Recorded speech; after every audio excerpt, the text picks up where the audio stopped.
to 5 Minutes with FileMaker.org. I'm Jason Mundock from IT Solutions, and we are back in Philly at the IT Solutions headquarters in Fort Washington, Pennsylvania.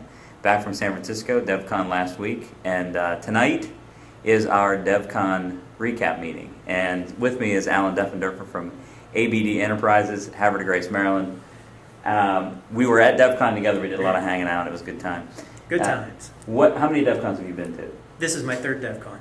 And okay, so you were in Orlando, Phoenix, and San Francisco. That's right. Never doubled. What do you think about San Francisco as a location? I think San Francisco is a great venue. Yeah. Great venue. Yeah, I loved being able to get out, eat the local cuisine. So you like that better than the resort feel, the sort of everybody's together? It's been talked about a lot on Twitter. And stuff. I do. In fact, one of my recommendations back to FileMaker about this was if it's possible, I would support lowering the cost of the conference itself for attendees and just simply take out the food portion that they've been providing at the hotels and allow people to eat on their own.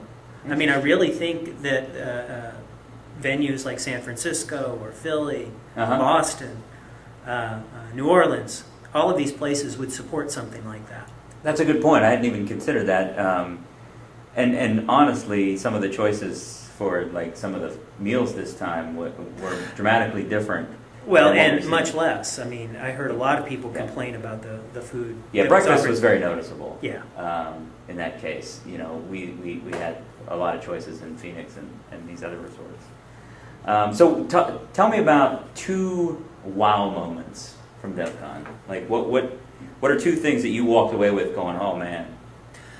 I'd have to say that in general, the amazing use of global variables to reduce the amount of structure that's in the graph, and there's an increased reliance upon scripts when you're using these global variables. But one of the cool ways I saw global variables being used was simply as a replacement for a field or for even a table itself to contain information that gets displayed in a portal or other web viewers. Lots of folks doing this.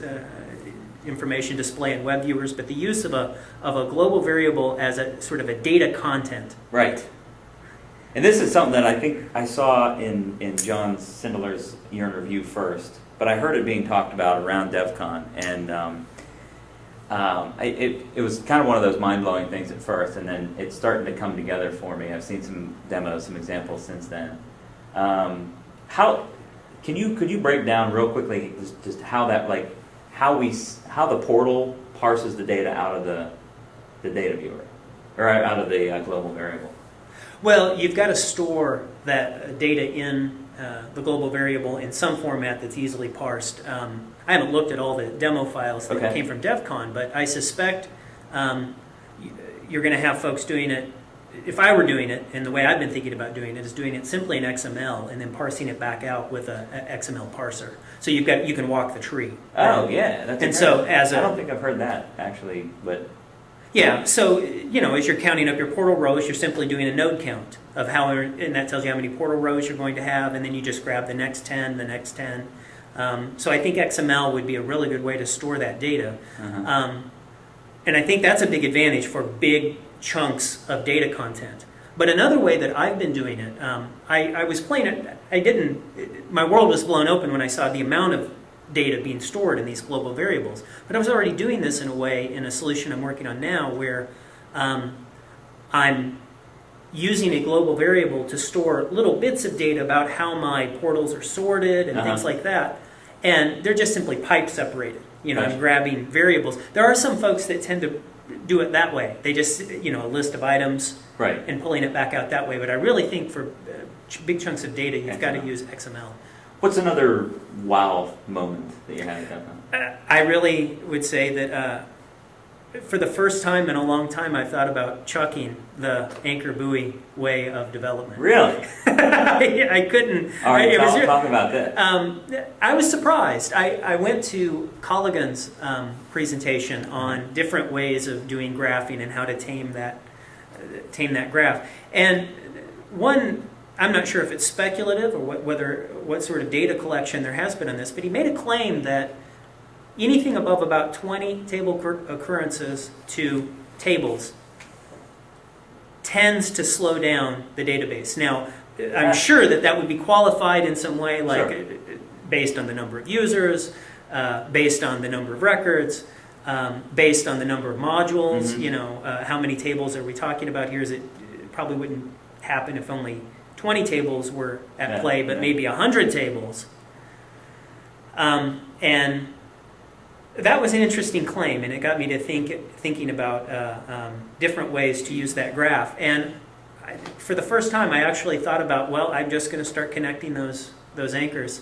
and that little drop-down box, that all the related tables are going to it's going to get messy. I think it'd be interesting to see more about that, like exactly what tests were done.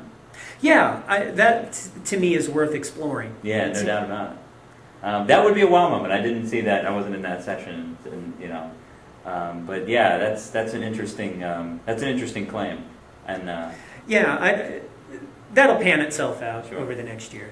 Well, Alan is with us tonight at the meeting, going to help us do the recap. And I was talking earlier about the fact that tonight in Philadelphia, the DEF CON recap meeting to me is the end of the DEF CON season. So I'm sorry to see it go.